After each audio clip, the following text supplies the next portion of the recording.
Trent Fleskens here from Strategic Property Group, and today we're talking about the most common mistakes people find themselves running into when they first start dipping their toes in the property development game. Whilst property development is by no means rocket science, it is a process and relationship-based investment avenue that requires just as many structured investment frameworks as it does soft skills.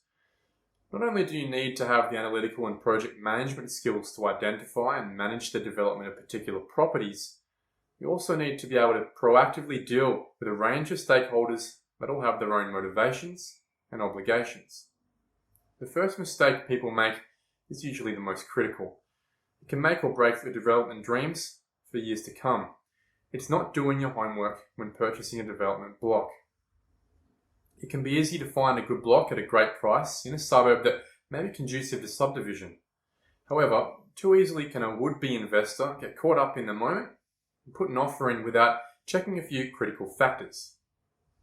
These include simple things like R codes, access to sewer and water, positioning of power lines, site access for house-behind-house options, soil type and block gradient, and council development plan fees. All of these factors could not only increase the cost base of subdividing by tens of thousands of dollars each, but also make subdividing impossible in some cases. But if we assume you found a great block to subdivide and have started the process, the next mistake that can be made is underutilizing your block. How would you feel if you woke up after a deep sleep and been told that your investment had been developed and returned you a profit of $100,000? You'd be pretty happy, right? But then what if I told you that you actually could have made $170,000 if you just had a little more information about the potential the property really had? Suddenly, that satisfaction starts to leave a little sour taste in your mouth. And clients come to me with this all the time. It may start off with an initial perspective on a property they own or are looking at and would like a confirmation on their position, only to find out that they are in far better a position than they thought they first were.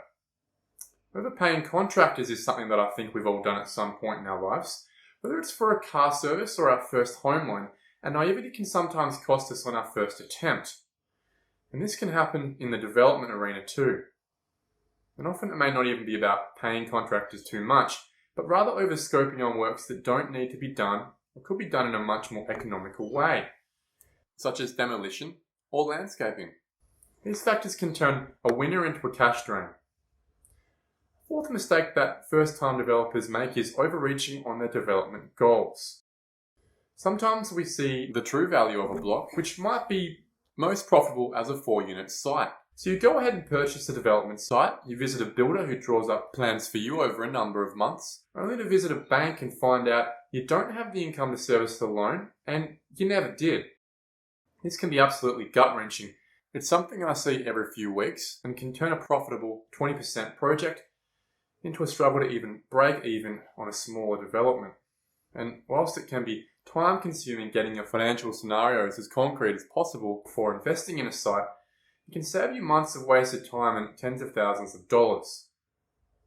If you were looking at a site now and you're not 100% sure the bank's prepared to lend you the money you need to complete the project, talking to a strategic property group specialist can be the best move you make. Finally, we've all heard the old adage, time is money. And this one is particularly pertinent to the property development industry. Whenever large sums of capital are concerned, the time value of cash can be a huge factor affecting the underlying profit line. The processes, laws, and regulations in the development space are changing so often and can be so confusing and stagnating for so many first-timers.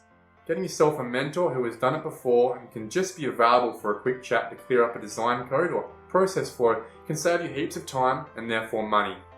Even if you were looking to purchase your first home but you also want to purchase something with future development potential, finding a mentor who can help you maximize your returns from property number one could be a life changer.